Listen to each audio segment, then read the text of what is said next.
اور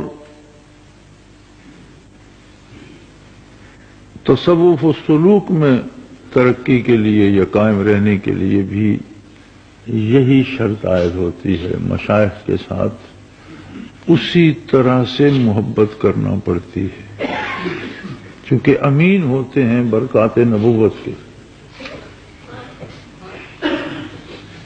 تو جس شخص کو شیخ کی ذات سے محبت نصیب نہ ہو، اسے یا تو برکات نصیب نہیں ہوتی ہیں تو وقتی اور لمحاتی بات ہوتی ہے، کھو بیٹھتا۔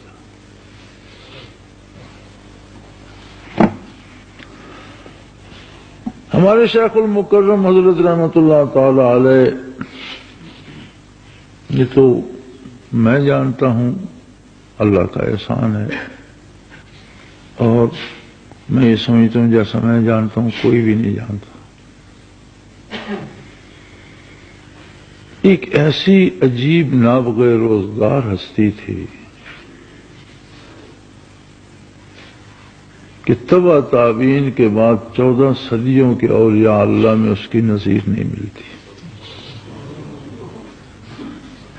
1400 سال میں جہاں بے شمار اللہ کے بندے ہوئے جن کی قدموں کی خاک کے برابر بھی ہم نہیں ہیں، لیکن قرب الہی میں، منازل سلوک میں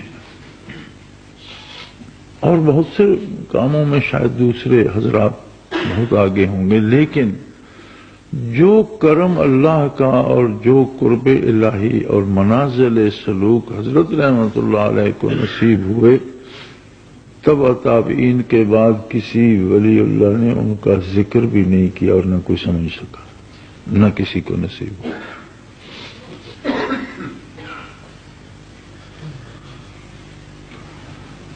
اس عظمت کے باوجود حضور آپ کی زندگی حضرت رحمۃ اللہ علیہ کی بالکل سادہ، عامیانہ اور ایک عام آدمی جیسی تھی۔ کاشتکار تھے، ذمہ داری تھی، مزارے تھے، لوگوں سے لین دین تھا، کاروبار کر لیتے تھے، طبیب بھی تھے، مولوی بھی تھے، مناظرے بھی ہوتے تھے، جلسے بھی ہوتے تھے، تقریریں بھی ہوتی، اس طرح ایک عام آدمی کی زندگی، وہی عام سا سادہ سا لباس، وہی عام سی خوراک، وہی عام سا اٹھنا بیٹھنا۔ اس عمومی زندگی میں جہاں بہت سے دوست تھے وہاں دشمن بہت زیادہ تھے۔ کچھ فرقے آپ کے خلاف تھے، کچھ برادری میں آپ کی ذاتی رنجشیں بھی تھیں۔ ایک عام زندگی جب آدمی جیتا ہے تو اسی طرح لوگوں سے معاملات ہوتے ہیں اور لوگ اپنا اپنا نظریہ رکھتے ہوتے ہیں۔ کچھ دعا دینے والے بھی تھے، کچھ گالیاں دینے والے بھی تھے، کچھ اعتراض کرنے والے بھی ہوتے تھے۔ تو بے شمار اعتراضات ہوا کرتے تھے حضرت رحمۃ اللہ علیہ کی ذات پر بھی۔ کبھی آپ نے کوئی کسی مسئلے کا فتویٰ دے دیا تو اس پہ اعتراض کھڑے ہو گئے، کبھی کسی لین دین پہ جھگڑا کسی نے کر لیا، اس پہ اعتراض کھڑے ہو گئے۔ اللہ کریم کا یہ احسان ہے کہ 25 برس ربع صدی اللہ نے مجھے رفاقت سے نوازا۔ ربع صدی میں کسی کا کوئی اعتراض میرے نزدیک کبھی کوئی اہمیت حاصل نہیں کر سکتا۔ کبھی کوئی ایک رائے برابر ہوتی ہے نا اہمیت کہ فلاں بندہ یہ اعتراض کر رہا ہے، شاید ایسا ہوا ہوگا، کبھی نہیں۔ اس لیے کہ ذات سے تعلق تھا، یہ شرط نہیں تھی کہ ذات کیسی ہے اور اس سے تعلق رکھے۔ جو تعلق ذات سے ہوتا ہے اس میں شرطیں نہیں ہوتی، اور جس میں شرطیں ہوتی ہیں وہ تعلق ذات سے نہیں، وہ صفات سے ہوتا ہے۔ کہ فلاں کا رنگ گورا ہے اس لیے میں اس کے ساتھ پیار کرتا ہوں، اب رنگ گورا نہیں رہے گا تو پیار ختم ہو جائے گا۔ ذات سے نہیں، ایک صفت ہے نا۔ فلاں کے پاس پیسے ہیں، میری اس کے ساتھ بڑی دوستی ہے، اور جب پیسے نہیں رہیں گے تو پھر دوستی بھی نہیں رہے گی۔ وہ تو پیسوں کے ایک صفت سے تھی نا۔ فلاں بڑا طاقتور ہے اور میں اس سے دوستی ہے میری، تو جب طاقت نہیں رہے گی تو دوستی بھی نہیں رہے گی۔ جو دوستی ذات سے ہوتی ہے وہ الگ ہوتی ہے کہ وہ خوبصورت ہے یا صورت بدل گئی، وہ جوان ہے یا بوڑھا ہو گیا، وہ طاقتور ہے یا کمزور ہو گیا، وہ امیر ہے یا غریب ہو گیا۔ تو صفات بدلتی رہتی ہیں، ذات تو وہی ہے۔ تو جو دوستی ذات سے ہوتی ہے وہ نہیں بدلتی، اس پہ حرف نہیں آتا۔ الحمدللہ مجھے اپنے شیخ کی ذات سے رشتہ نصیب تھا، مجھ پہ کبھی کوئی اثر نہیں ہوا، کبھی کسی بات کا رائی برابر بھی فرق نہیں پڑا کہ کوئی کیا کہہ رہا، نہ تب نہ اب۔ معترضین خاموش نہیں ہو گئے، ابھی تک اعتراض کیے جا رہے ہیں، اور جن لوگوں کو حضرت رحمت اللہ کے زمانے میں منہ کھولنے کی جرت نہیں تھی، آج وہ حضرت کی تصانیف پہ اعتراض لکھ رہے ہیں، لیکن کوئی پرے کا میری ذات پہ ان کا اثر نہیں ہوتا، اس لیے کہ رشتہ ذات سے ہے۔ نبی کے ساتھ صلی اللہ علیہ وسلم بھی ذات علی کے ساتھ ایمان جو ہے وہ چاہیے، وہ مقصود ہے۔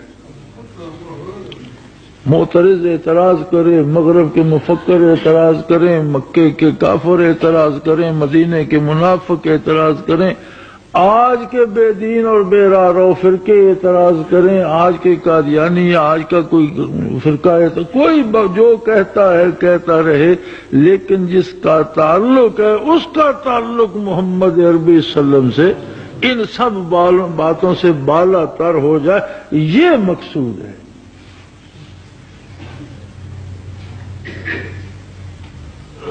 اور یہی تعلق شیخ سے ہو تو برکات نصیب ہوتی ہیں اور انجام بخیر ہوتا ہے، ورنہ ساری کمائیاں لٹنے میں کوئی دیر نہیں لگتی، بنانے میں وقت لگتا ہے، گرانے میں وقت نہیں لگتا، تعمیر میں محنت لگتی ہے، تخریب میں نہیں۔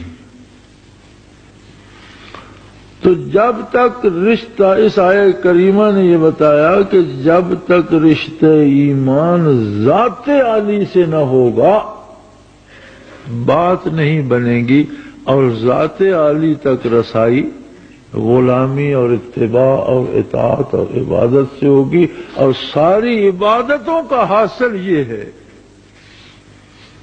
کہ کسی کو آپ کی ذات والا صفات سے پیار ہو جائے، تعلق بن جائے، محبت ہو جائے۔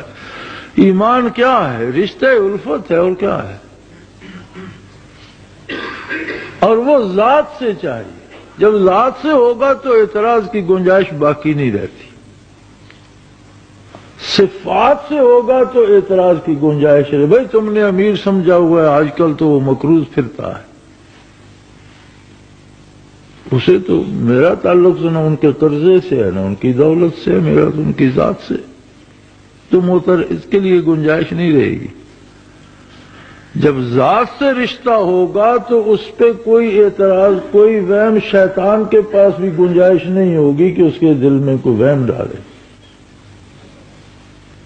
صفات کے ساتھ ہوگا تو اوہام کی، اعتراضات کی گنجائش ہے۔ اس لیے رب جلیل نے آپ صلی اللہ علیہ وسلم کا نامی لے کر ارشاد فرمایا، وَآمَنُوا بِمَا نُزِّلَ عَلَى مُحَمَّدٍ صلی اللہ علیہ وسلم، اس کو مانو جو نازل ہوا حضرت محمد صلی اللہ علیہ وسلم پر، اور جسے آپ کی ذات سے رشتہ نصیب ہو گیا، سارے منازل نصیب ہو گئے۔